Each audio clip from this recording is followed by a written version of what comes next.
Estamos começando a primeira encruzilhada, a primeira que a gente espera que seja de muitas.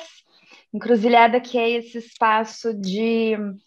A gente pode chamar de podcast, de mesa cast, de bate-papo, de mesa redonda, de conversinha de comadre, enfim, a gente pode usar inúmeras formas de chamar esse nosso espaço de diálogo, mas o objetivo principal é que aqui a gente tem encontros potentes, né, frente a um tema específico. Cada encontro a gente vai olhar para um tema em específico, e o objetivo é justamente colocar esse tema nesse lugar de encruzilhada, né? Colocar esse tema e enxergar ele como ele nos atravessa no dia a dia, diferentes corpos, diferentes contextos, diferentes realidades, diferentes histórias e origens, como temas específicos do nosso cotidiano, de pessoas diversas, são atravessadas por cada um dessas questões, né? Eu sou Bruna Melauro, sou educadora e ativista ambiental, sou do interior de São Paulo, trabalho atualmente como gerente de diversidade e inclusão aqui do Alicerce Educação, e estou muitíssimo bem acompanhada hoje de uma pessoa que sempre foi parceira e, assim, e aliade de todas as pautas e lutas que a gente tem levantado dentro da Alicerce nessa missão de tornar a diversidade não só uma bandeira, mas uma prática de fato no cotidiano, né? Por favor, Luiz, se apresente em primeira pessoa. Oi, gente, sejam todos muito bem-vindos na nossa encruzilhada. É um espaço ultra importante aí para cruzar várias questões sociais, de interseccionalidades. E, bom, eu sou Luê, eu sou ativista dos direitos não binários, LGBTQIA+.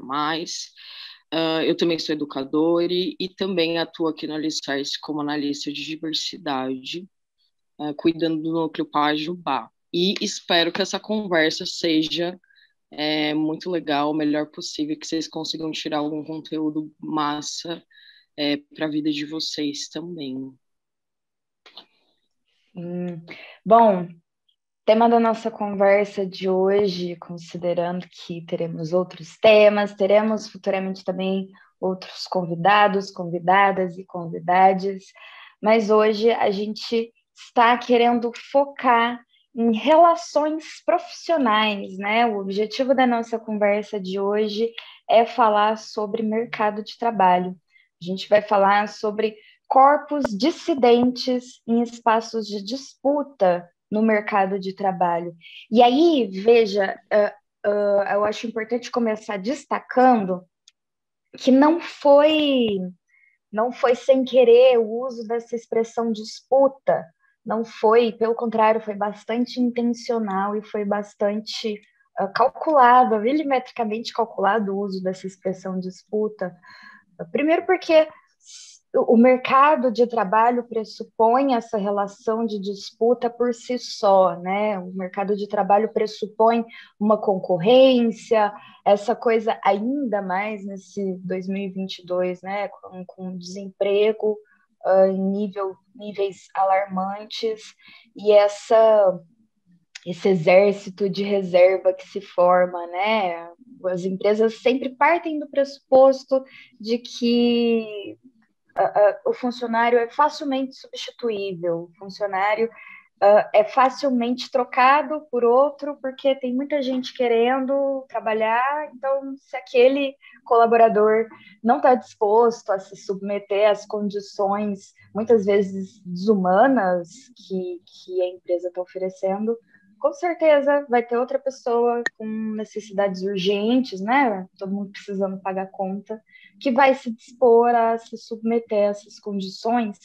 E isso ganha uma pincelada de crueldade extra quando a gente fala de corpos dissidentes, né? Quando a gente fala de grupos minorizados, de grupos marginalizados, que não, né? Veja bem, o minorizados aqui não quer dizer que eles sejam minoria, quer dizer que eles sejam, que eles estão sob uma força opressora que os coloca nesse lugar de serem menores, de serem diminuídos frente ao sistema.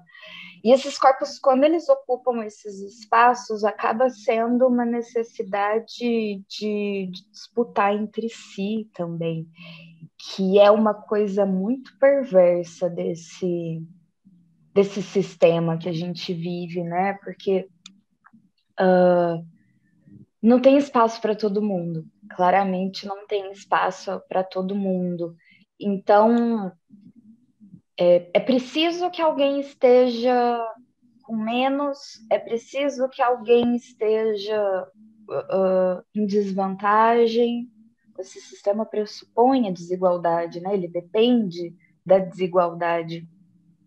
Sim, Então, e Bruna, é fala. importante ressaltar também essa questão de é, tem a ver com ego, né? Então, o capitalismo pressupõe toda essa disputa de ego, esse controle que muitas vezes faz as pessoas, né, terem atitudes perversas frente aos outros para conseguir um trabalho, para conseguir um emprego. Então, é muito difícil, né, viver numa sociedade que está baseada em algo assim. De fato, eu acho especialmente lamentável quando pessoas desses grupos marginalizados, desses grupos oprimidos, é aquela coisa freiriana, né? Quando a educação não é libertadora, o sonho do oprimido é se tornar opressor. Então, quando alguém que é oprimido a vida inteira se apropria dessa linguagem da opressão, se apropria desse lugar do opressor e passa a exercer essa opressão contra seus pares, é aquela coisa, né, de uma pessoa negra disputando com outra pessoa negra, e disputando nesse nível baixo, né, como você bem disse, Luê, de ego, de assim, nesse Uhum. nível baixo de precisar diminuir outra pessoa, precisar rebaixar outra pessoa. Não são raros as situações que eu vejo, tenha sido eu que passei por essas situações, ou inúmeras colegas e conhecidas minhas que trabalham com isso também, que relatam situações péssimas de chefes muitas vezes negros, chefes muitas vezes mulheres negras, chefes muitas vezes pessoas, homens gays, mulheres lésbicas, pessoas da comunidade LGBT de um modo geral, que são extremamente abusivas, opressivas, tóxicas com outras pessoas, seus subordinados negros, seus subordinados LGBT. Então, essas pessoas passam para sobreviver nesse sistema, né? Elas passam a incorporar isso como um método de sobrevivência, né? Uma estratégia de sobrevivência. O que eu particularmente acho lamentável. Não tem outra expressão para dizer, porque que, que educação libertadora é essa, sabe? Que revolução é essa? Que estratégia ruim de hackear o sistema é essa, quando você é cooptado por ele também, né? Não sei se você já teve experiências nesse sentido, Luê, mas eu, pelo menos, já vivi algumas situações nesse âmbito é aquela coisa, não é porque a pessoa é uma pessoa negra ou uma pessoa LGBT ou um corpo dissidente que ela é uma pessoa aliada, aliado ou aliade, Exatamente. né? É um terreno muito difícil de se pisar, né? Você não saber em quem confiar, por exemplo, no ambiente de trabalho, não só pelas afinidades, tipo, tá, a pessoa também é ativista dos direitos negros, LGBT, então eu vou me coligar com essa pessoa, vai ser meu colega, etc. E nem sempre é assim, eu já passei por N mil situações também, né, nesse nível, de pessoas LGBT virarem e falar assim, você não cabe dentro da nossa organização, porque você é muito diferente, eu não sei explicar, você é muito diferente, entendeu? E aí vem esse negócio dos corpos dissidentes, né? De eu não estar encaixado no que é a binariedade de gênero, do meu jeito de me vestir, até o meu jeito de me portar, enfim. E isso incomodou, de alguma forma, né? A organização, que era também bastante cristã, vamos dizer assim, né? Não era uma organização laica, era e não era, sabe? Essa coisa de você chegar, tipo, na escola, daí ter uma cruz na frente do pátio e você fica assim, ai, não entendi muito bem, sabe? E, e colaboradores LGBT, exatamente, assim, falaram exatamente isso para mim. Tipo, você é muito diferente, você não tá no padrão da escola. E é triste, né? Porque eu ter que me encaixar num padrão que é próprio da escola de se vestir, de falar, né? De se portar. Enquanto que, gente, o mundo é diverso, né? Não tem como você querer que alguém seja exatamente igual à sua organização e tal. Mas, assim, é triste, né? E eu acho que essas pessoas só perderam, na verdade. Eu sinto que todos esses lugares que eu passei, que aconteceu esse tipo de coisa, as pessoas perderam. É, é uma ideia legal de ser discutida comigo, de repente, aprendizado, sabe? Então, realmente acontece, né? É triste, mas está na nossa realidade e faz parte de toda a engrenagem que é o capitalismo, né? Faz parte de uniformizar os corpos, uniformizar as pessoas, para que a gente seja alienado em níveis, né? E eu acho curioso isso que você está trazendo, Mig, de você é muito diferente, não tem espaço para você aqui. E essa é um desafio da militância pela diversidade, né? A valorização da diferença, ver essa diferença como, poxa vida, que bom que você é diferente, finalmente alguém que vai poder me apresentar um outro ponto de vista, que é muito que a gente está tentando trazer aqui para a encruzilhada, né? Essa ideia de lugares que o diferente se cruza, que coisas, né? Vias que estão indo em direções diferentes, direções opostas, se cruzam e coisas potentes acontecem na encruzilhada, né? Mas essa repulsa ao diferente, ela ela favorece essa zona de conforto alienante, né? Essa zona de conforto que você fica ali na sua bolha, no seu mundinho, quietinho no seu lugar, todo mundo ao meu redor concorda comigo, todo mundo ao meu redor se parece comigo, todo mundo ao meu redor fala a mesma língua, come a mesma coisa, se veste do mesmo jeito, e o quão, não sei, o quanto isso parece pobre, né, de espírito, de um modo geral, o quanto isso parece pobre, porque a incapacidade da convivência com o diferente é problemática, é sintoma de um ego narcísico, né, essa coisa freudiana. Por outro lado, e aí voltando também para o nosso tema de quando corpos semelhantes estão nesse lugar de disputa, estar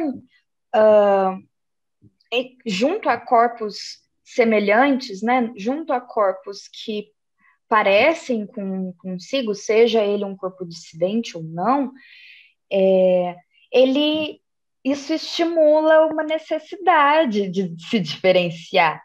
Poxa vida, essa pessoa, eu sou negra, essa pessoa é uma pessoa negra também. E aí, o que que eu faço para me diferenciar dela? O que que eu, ainda mais no mercado de trabalho, em que esses corpos são colocados nesse lugar de totemismo, né? Assim, só tem espaço para um. Tem aqui uma cara preta, que é a única da empresa inteira. Tem aqui um corpo trans, que é o único da empresa inteira. Já tem um, não precisa de mais outro. Já tem a representatividade, né, entre muitas aspas. E aí, quando se introduz um novo corpo negro, quando se introduz um novo corpo trans, quando se introduz outros corpos dissidentes nesse espaço, é muito fácil cair. Eu não estou dizendo que todos vão cair nessa armadilha, né? Mas é muito fácil cair nessa armadilha de, ao invés de somar e de abraçar, passar a disputar, justamente porque todos os olhos estão olhados para estão virados para aqueles corpos, né? Todos os olhos, todas as atenções, esses corpos estão sendo fiscalizados, esses corpos estão sendo vigiados e cobrados, né? O dobro do que se cobra de um homem cis, branco, hétero. Então, esse é uma armadilha mesmo, uma armadilha muito fácil de cair e que é necessário muito autoconhecimento para escapar dela. Exatamente. E também, Bruna, adicionando aqui uma outra reflexão, eu acho que é muito comum cair, né, nessa área de diversidade, de corpos diversos e dissidentes dentro de empresas, na máxima de que uma opressão é maior que a outra, sabe? Então, a pessoa levantar uma bandeira e, por exemplo, a pessoa negra, e daí vem alguém PCD dentro da empresa, e não, tipo, as necessidades da pessoa PCD, o que ela está passando, não são tão importantes quanto a bandeira que eu estou levantando aqui, sabe? E acho que isso é bem sintomático quando a gente fala de corpos mesmo fisicamente dissidentes, tipo pessoas gordas, pessoas obesas, pessoas PCDs, porque realmente a nossa sociedade não está preparada para receber esse tipo de pessoa. Os ambientes de trabalho muito menos, né? E as pessoas também que estão dentro de outras lutas diversas, é menos pautado a questão PCD. A gente não está tão dentro, a gente não conhece tantas pessoas PCDs, entendeu? Então, acho que essa questão de corpos fisicamente mesmo dissidentes, assim, que saem, né, da normalidade que a sociedade coloca, são muito mais oprimidos assim nesses espaços de trabalho, até por não conseguir, né? Tipo, um trabalho, quantas pessoas PCD que eu conheço são, meu, mestrado, doutorado, a pessoa estudou muito e tal, e consegue um emprego no telemarketing, sabe? Não desmerecendo telemarketing, mas, poxa, a pessoa tem muita bagagem, assim, e não consegue emprego. Uhum. E é curioso quando a gente olha para essa hierarquia de opressões, né? Quando se tem uma barreira física, uma barreira em que aquele corpo não consegue nem adentrar aquele espaço, nem coabitar aquele espaço, nem chegar até lá, sabe? Ele não passa da porta, e quando consegue chegar à porta, né? Como é o caso de, por exemplo, pessoas com mobilidade reduzida, que precisariam estar em um espaço, um ambiente físico de trabalho, né? Em caso de empresas que não adotaram o home office ou um regime híbrido.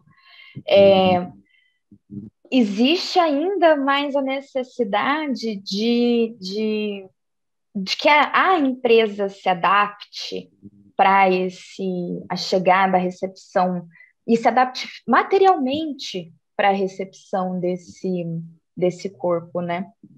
Mas existe um lugar também, para além de tudo, de uma necessidade de adaptação das empresas para a recepção de qualquer corpo dissidente, no sentido de que uma empresa trans não dá, uma empresa que quer introduzir um corpo trans, não dá para simplesmente fazer essa introdução sem fazer uma reavaliação da cultura dessa empresa. Porque não adianta nada contratar uma pessoa trans e falar, olha, somos diferentões, estamos aqui na diversidade, aqui a empresa é a favor da diversidade, mas esse corpo trans está sofrendo transfobia todo santo dia. Esse corpo trans está sofrendo ali uma LGBTfobia velada todo santo dia, seja com cobranças extras de trabalho, seja com olhares, seja com microagressões, piadinhas, ou seja, simplesmente com o fato de ninguém querer fazer amizade com essa pessoa, ninguém sentar para tomar um café com ela, ninguém chamar essa pessoa para almoçar junto, para sentar junto no pós-almoço. Que diversidade é essa? Que inclusão é essa? O que é diversidade de fachada, né? Diversidade é marketing de diversidade. Então, é necessário que se faça uma reconstrução, seja física, seja moral, seja cultural, para que esses espaços possam ser considerados inclusivos de fato, né? Massivamente inclusivos, para que seja possível que todos os corpos coabitem esses lugares, né? E, para além de tudo, é necessário também uma reavaliação da função desses setores estratégicos de diversidade em todas as empresas, né? Nas empresas que adotam os setores de diversidade, justamente para evitar esse espaço de disputa, né? Se a diversidade existe naquela empresa para somar e para agregar cada vez mais, ou se a diversidade existe naquela empresa para testar esses corpos, para levá-los ao limite, levá-los à vigilância, à observação, a esse lugar de disputa com eles, né? Então, esse lugar de encruzilhada mesmo, né? De intersecções de violências, intersecções de opressões, ele exige um processo de aquilombamento solidário e humanizado. Não dá para falar de aquilombamento, de quilombismo e de exercício de irmandade sem partir do princípio da solidariedade, sem partir do princípio enfim, de partilha, sabe? De que é possível e necessário que esses corpos coabitem o mesmo espaço. É necessário que esses corpos estejam juntos, ocupando esses espaços, né? Exatamente, Luiz, você falou uma coisa que ficou bem na minha cabeça, assim, sobre, por exemplo, corpos trans, né, e habitarem dentro de lugares e não serem aceitos. Tem uma pensadora que chama Donna Haraway, né, que ela fala muito sobre essa questão do corpo ser uma construção meio que cibernética, assim, de como se a gente fosse realmente um robô, sabe? E o nosso corpo é construído a partir, né, de questões da sociedade que vem nesse sentido. Então, se eu me nasci e alguém diz que eu tenho que me identificar com uma menina, meu corpo vai ser construído a partir disso. E eu acho, assim, curioso, né, o que a maioria das pessoas cis colocam, que é tipo, um corpo é um corpo, todo corpo é igual. Aí quando vem um corpo trans, não é igual, entendeu? E aí quando vem um corpo trans é chocante, é absurdo, né, enfim. E a própria questão de utilização de um banheiro dentro no ambiente corporativo, de uma empresa, é uma questão, né, para a população cis. Que é isso, a pessoa trans não vai no banheiro? Ou se ela for no banheiro que ela se identifica, alguém vai falar alguma coisa? Entendeu? Então, é essa questão de entender como os nossos corpos, na verdade, foram produzidos, né? A gente não nasceu com algo já feito, bonitinho. Ai, não, esse corpo já foi desde que eu estava na barriga da minha mãe, já é desse jeito. Não, a gente produz corpos, e ao longo da nossa vida, o nosso corpo muda, né? Assim como qualquer corpo, entendeu? O nosso corpo é plástico. Então, pode acontecer N mil coisas no seu corpo, né? Então, é interessante que as pessoas pensem, né, sobre isso, que o corpo que elas têm hoje talvez não seja o corpo que elas vão ter há 10 anos, daqui 10 anos. E eu não digo só de, tipo, engordar e emagrecer, sabe? Porque também a nossa sociedade foca muito nessa questão, né? Nossa, engordar, emagrecer, meu Deus, né? É a questão do século. Mas não, pode acontecer N mil coisas, sabe? Você pode perder um Uhum. membro, entendeu? E aí, como que vai Uhum. ser a sua relação com o seu corpo, sabe? Dessa plasticidade mesmo de E a viver. gente envelhece para além de tudo, né? Eu acho essa questão do banheiro se tornou uma grande polêmica do nosso ano, né? Desse período que estamos passando. E assim, para mim, a polêmica não deveria nem existir, porque se a gente fosse uma sociedade civilizada, se a gente fosse capaz de ter respeito uns pelos outros, todo mundo, eu disse todo mundo poderia usar o mesmo banheiro. Todo mundo. Não ia ter essa coisa de banheiro feminino, banheiro masculino, que a lógica binária pressupõe um terceiro banheiro para corpos que não se encaixam nessa lógica. Gente, é um vaso sanitário, ponto. Não Sim. tem o que agregar a isso.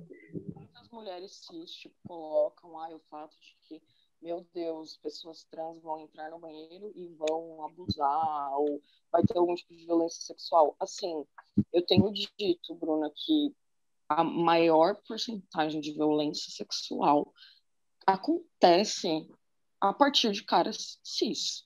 Então, né, a pessoa que, nossa, a pessoa trans é perigosa, não sei o quê.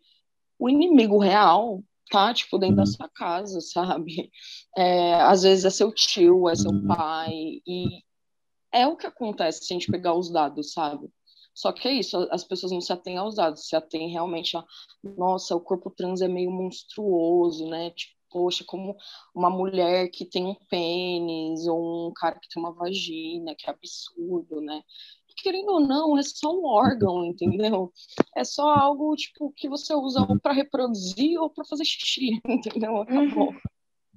Sim, e é muito curioso isso, porque a gente já teve essa experiência de fato.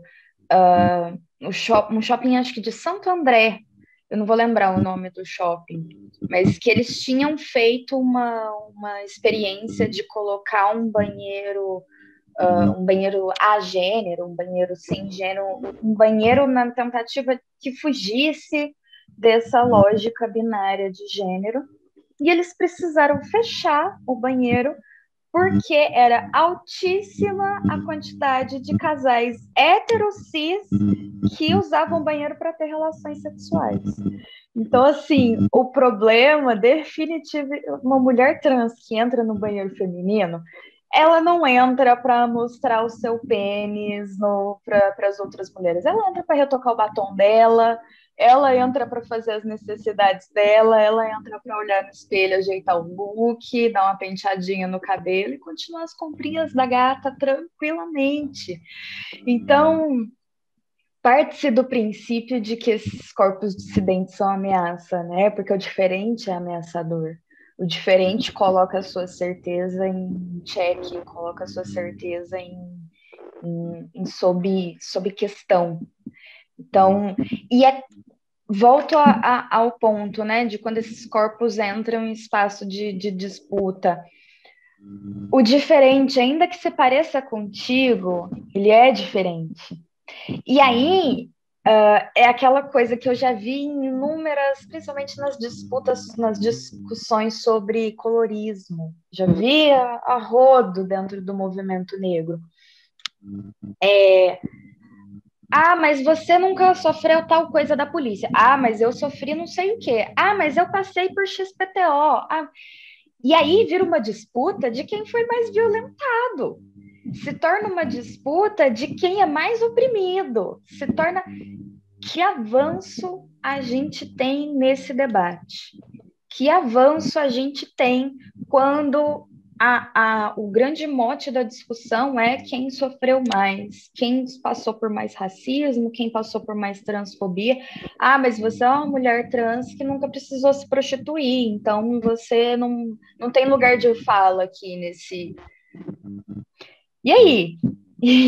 Sabe, para onde a gente vai nessa discussão?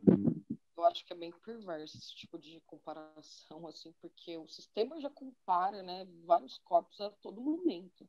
Então, acho que não tem essa necessidade. Eu acho que é importante, sim, quando a gente vai falar de interseccionalidade. Por exemplo, eu vou falar de uma mulher travesti negra. Ela, com certeza, vai sofrer opressões diferentes do que uma mulher travesti branca, entendeu? E porque é isso, a sociedade vai ler ela de N outras formas.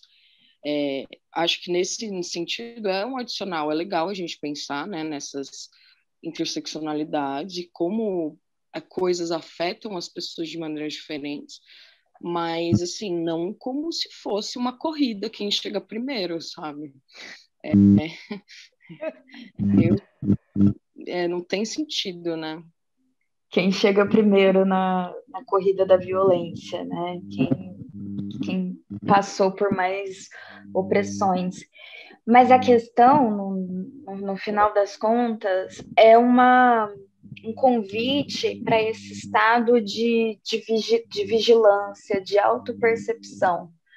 Porque ser cooptado por essa lógica de disputa, e a gente é socializado num mundo que alimenta esses sentimentos. A gente é alimentado de ciúme, a gente é alimentado de inveja, a gente é alimentado de ganância, a gente é alimentado de ambições. E tudo isso acaba se revertendo contra nós mesmos. Porque é aquela coisa, né? Não dá para disputar com um homem branco cis hétero. Não dá. Porque a resposta é clara que você vai perder. Não tem o que dizer. Não, é uma coisa que nem vale a pena você entrar nessa disputa. Porque se você é uma mulher negra trans, você vai perder. Qualquer vaga de emprego você vai perder, enfim, qualquer situação que você estiver, você vai perder. E aí se torna mais fácil uma mulher negra disputar com outras mulheres negras, porque contra aquelas mulheres negras ela tem chance.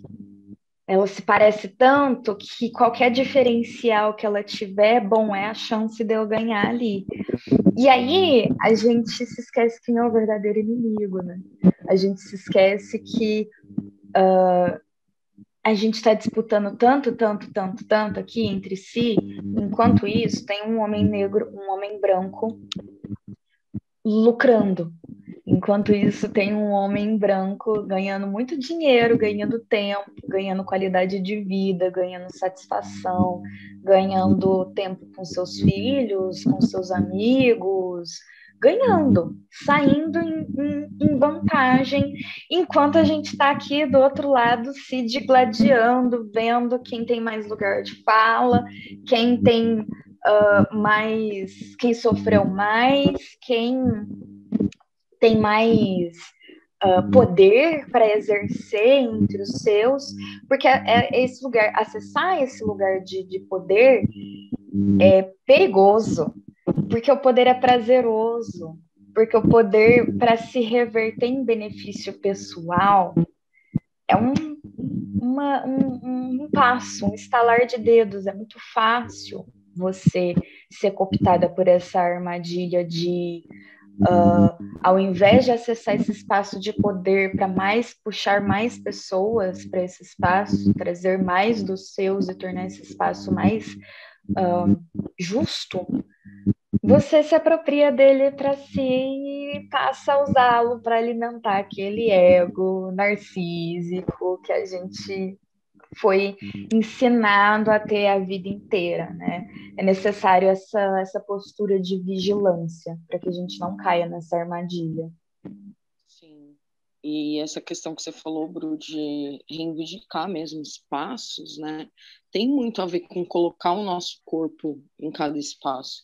E não é tipo, o inimigo é o homem branco cis, vamos destruir todos os homens brancos cis do mundo. Não, vamos ocupar lugares que esses homens estão também, porque são lugares que foram rejeitados a nós e a gente tem direito histórico até, né, de estar nesses lugares e ter nosso corpo, né, colocar nosso corpo no mundo nesse sentido, é muito importante. Reivindicar, tipo assim, esse é meu corpo, e seja um corpo dissidente, enfim, seja um corpo trans, PCD, negro, meu corpo é passível de estar nesse lugar. Acho que é entender exatamente isso, não é botar uma bomba em todos os brancos e falar, gente, isso é o câncer do mundo. Não, a gente quer estar nos lugares que essas pessoas estão, né?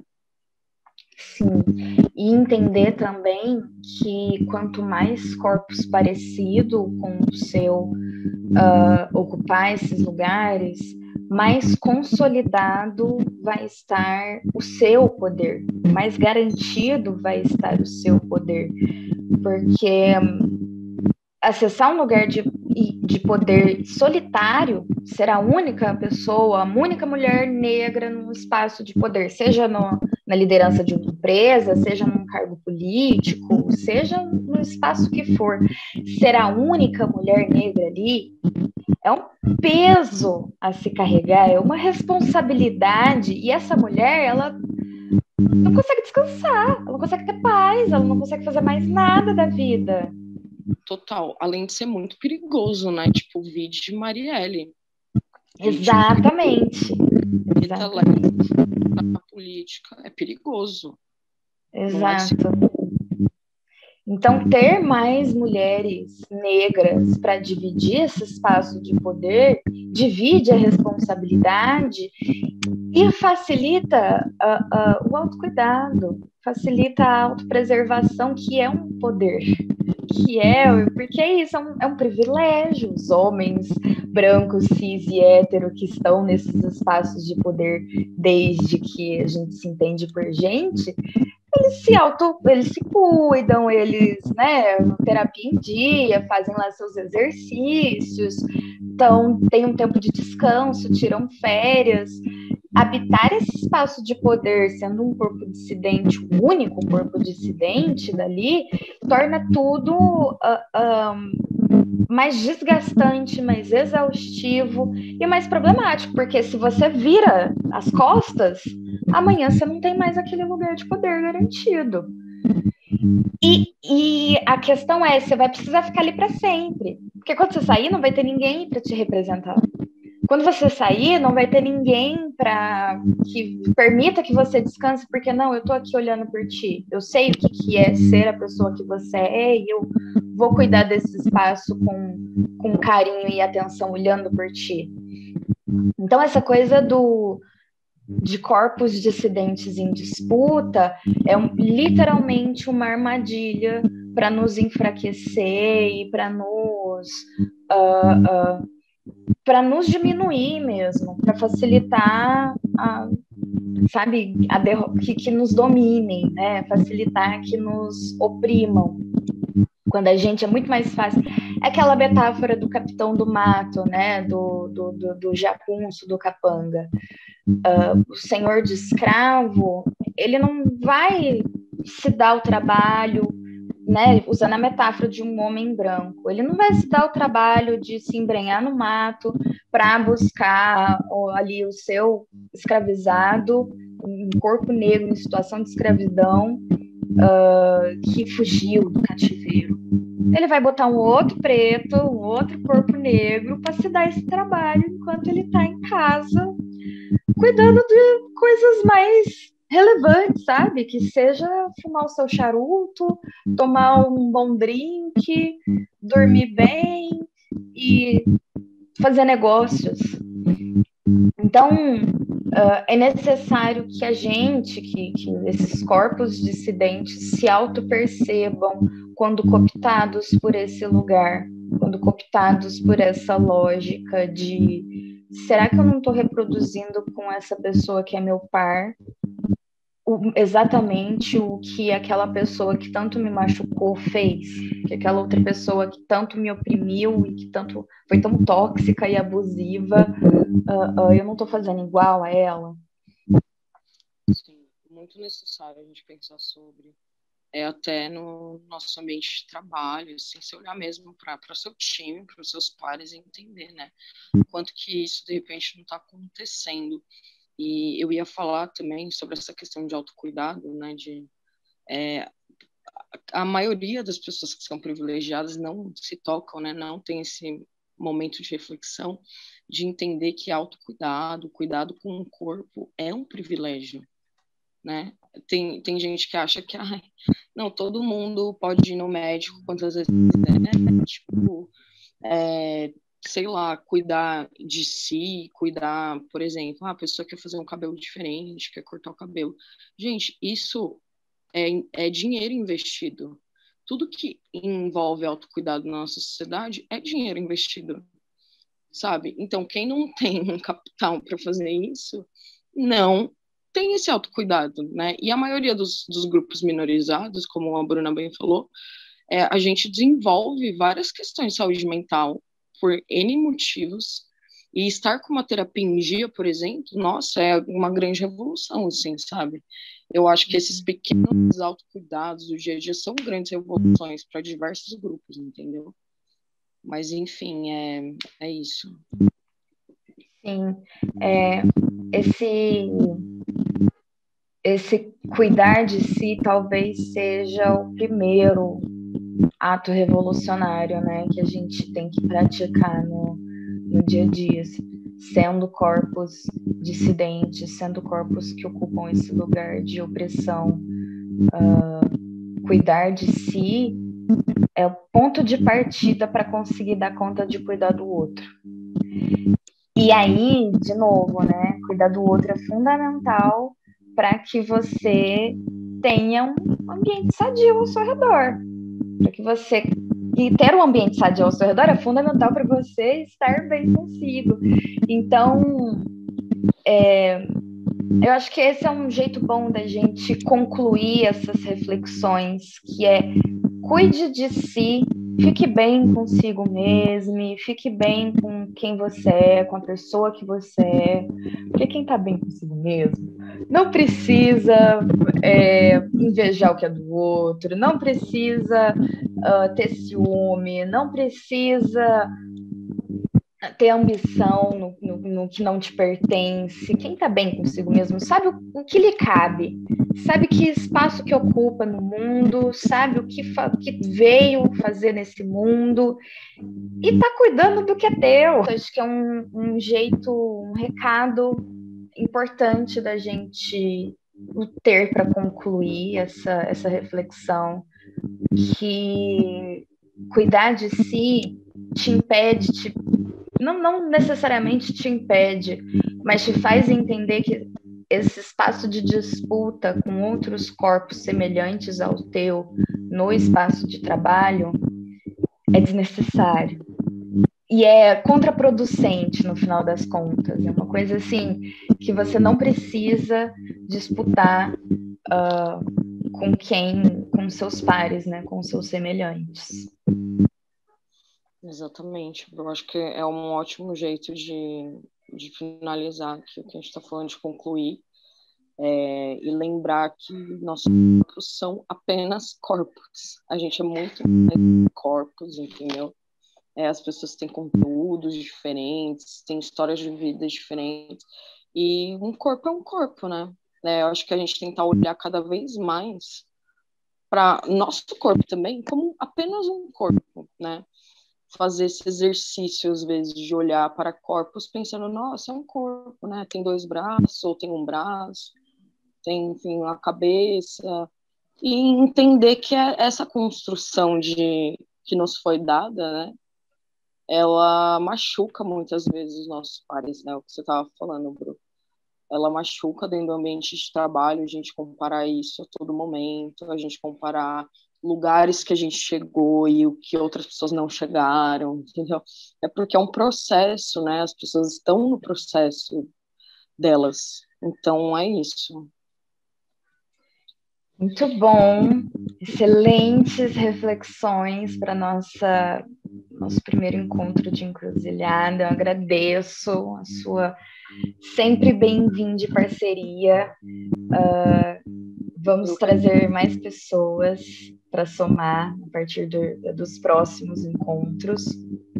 Espero que isso tenha provocado boas reflexões em você aí do outro lado também, que você tenha conseguido olhar para si, se perceber quando é cooptado ou não por essa lógica de disputa.